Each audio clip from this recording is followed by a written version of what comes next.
Hello hi నమస్తే welcome to hit TV. మీరు కుల్ఫీ తిన్నారండి ఎప్పుడైనా? కుల్ఫీ అంటే జనరల్గా మనకు ఐస్ కుల్ఫీ గుర్తొస్తుంటుంది. ఎంచక్క ఎండాకాలం చల్లగా తింటూ ఉంటాం. కానీ ఎగ్ కుల్ఫీ ఎప్పుడైనా తిన్నారా? ఏంటి ఎగ్ కుల్ఫీయా అని షాక్ అవుతున్నారా? మీరు వినింది నిజమే అండి. నెల్లూరులో మనకు ఎగ్ కుల్ఫీ కూడా అవైలబుల్ ఉంటుంది. అసలు ఎగ్తో కుల్ఫీ చేయొచ్చు అనే ఆలోచన ఎలా వచ్చింది, అసలు ఎగ్ కుల్ఫీ ఎలా ఉంటుందో తెలుసుకోవాలని మీకు బాగా ఇంట్రెస్ట్ ఉంది కదా, అయితే నాతో వచ్చేయండి.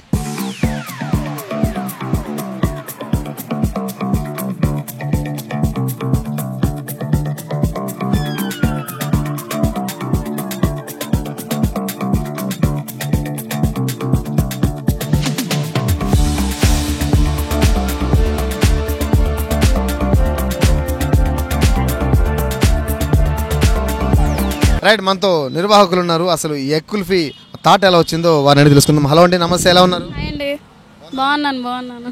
సో మామూలుగా నాకు ఐస్ కుల్ఫీ ఒకటే తెలుసండి. ఈ ఎగ్ కుల్ఫీ ఏంటి కొత్తగా, అసలు ఎప్పుడు స్టార్ట్ చేశారు? ఇది చేసి 1 year అయింది. మైపాడు బీచ్లో చూసాను నేను. అంత దూరం వెళ్ళి తినలేరు కదా, అందువల్ల ఇక్కడ స్టార్ట్ చేయాలని కొద్దిగా అనిపించింది. సో ఈ మిషన్ ఇవన్నీ కూడా మనకి ఎక్కడ అవైలబుల్ ఉంటాయండి, ఎలా చేయొచ్చు అసలు? ఇది నేను తెచ్చింది చెన్నై తెచ్చాను.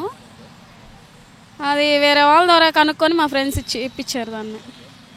సో ఫస్ట్ పెట్టినప్పుడు ఎగ్ కుల్ఫీ అనేది స్టార్ట్ చేసినప్పుడు అప్పుడు రెస్పాన్స్ ఎలా ఉంది, అంటే సంవత్సరం క్రితం, ఇప్పుడు ఎలా ఉంది, ఇక్కడికి వచ్చిన వాళ్ళు ఏమంటున్నారు?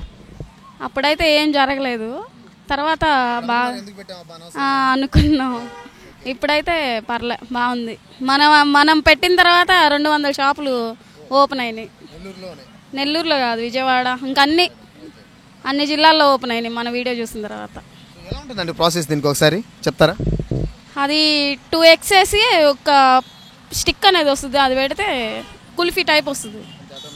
సో అదే అంటే దీనికి ఏదైతే మిషన్ ఇప్పుడు మనం చూస్తున్నామో దీనికి కరెంట్ ఏమైనా అవసరమా, లేకపోతే ఎలా నడుస్తుంది? అది కరెంటుతోనే నడుస్తుంది. అది ఒక చిచ్చు దేనికి దానికి ఉంటుంది, స్విచ్లు ఆన్ చేసుకుంటే దానికే అదే పైకి వచ్చేస్తుంది. సో నేను చూసాను పొడి వేసి ఇస్తున్నారు, ఏదో కారం పొడి. ఎగ్ కుల్ఫీలోకి ఏమేమి తినచ్చు ఇంకా, అంటే పొడి ఒకటైనా సాస్ కూడా బాగుంటుందా? సాస్ బాగుంటుంది, పొడి బాగుంటుంది. పొడి ఇంట్లో చేసింది తయారు చేస్తాను నేనే తయారు చేస్తాను. సో రోజుకి నాకు తెలిసి, అంటే మీ బిజినెస్ సీక్రెట్ మాకేం చెప్పాల్సిన అవసరం లేదు, దాదాపు ఎన్ని కుల్ఫీలు జరుగుతుంటాయి అటు ఇటుగా? ఒక 40. సో తిన్న వాళ్ళందరూ హ్యాపీనా? చాలా. సో తినేసిన తర్వాత వాళ్ళు మీకు ఏం చెప్పబోతుంటారండి ఫీడ్బ్యాక్? చాలా బాగుంది, వెరైటీగా ఉంది. దీంట్లో ఏమి అంటే కల్తీ ఏమి ఉండదు కదా, హెల్దీ ఫుడ్ వాళ్ళ ముందే తయారు చేసి ఇచ్చేస్తాను. హెల్దీ ఫుడ్, దాంట్లో ఆయిల్ ఏమీ ఉండదు. చాలా వరకు హెల్దీ ఫుడ్ బాగుంది. మాకు మేకింగ్ ఎలా ఉంటుందో చూపిస్తారా? చూపిస్తా.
సో దీంట్లో మనకు ఆయిల్ లేకపోతే కల్తీ ఫుడ్ ఏముండదండి. ఎగ్ మ్యాక్సిమం కల్తీ ఉండదు. సో ఎగ్ని పగలగొట్టి ఈ మిషన్ ఆన్ చేసిన తర్వాత ఇక్కడ బటన్స్ ఉంటాయి, దాంట్లో పెట్టేసిన తర్వాత ఒక స్టిక్, సో ఈ స్టిక్ అనమాట, ఈ హోల్లో 2 eggs పోస్తారు. ఒక కుల్ఫీ అంటే 2 eggs అనమాట. ఎగ్స్ దాంట్లో కొట్టి పోసేసిన తర్వాత ఈ స్టిక్ ఇలా పెట్టేస్తారు. స్టిక్ ఇలా పెట్టిన తర్వాత కొంచెం టైం తర్వాత ఆటోమేటిక్గా అదే అలా పైకి వచ్చేస్తాం. తీసుకోవడం సింపుల్గా, అంటే వాళ్ళ టేస్ట్. కొంతమంది హాట్గా కావాలనుకుంటే పెప్పర్ తింటారు, లేదు కొంతమంది స్వీట్గా అలా ఉండేవాళ్ళు వచ్చేసి సాస్ తింటారు అనమాట. సో ఇదే అనమాట ఎగ్ కుల్ఫీ. సో నెల్లూరులో అయితే మాత్రం మంచి గిరాకు ఉంది. సాయంత్రం పూట అలా సరదాగా స్నాక్స్ కింద అయితే మాత్రం చాలామంది తింటూ ఉంటారు, ఇక్కడికి వస్తూ పోతూ ఉంటారు అనమాట. ఏదేమైనప్పటికీ వెరైటీ ఫుడ్స్కి, వెరైటీ స్నాక్స్కి నెల్లూరు పెట్టింది పేరు అనడంలో ఎలాంటి సందేహం లేదు. సో ఇది ఇవాళ స్ట్రీట్ ఫుడ్ ఎపిసోడ్. మరొక ఎపిసోడ్లో మళ్ళీ కలుద్దాం. కెమెరా పర్సన్ సునీల్తో జోసఫ్, హిట్ టీవీ నెల్లూరు నుంచి.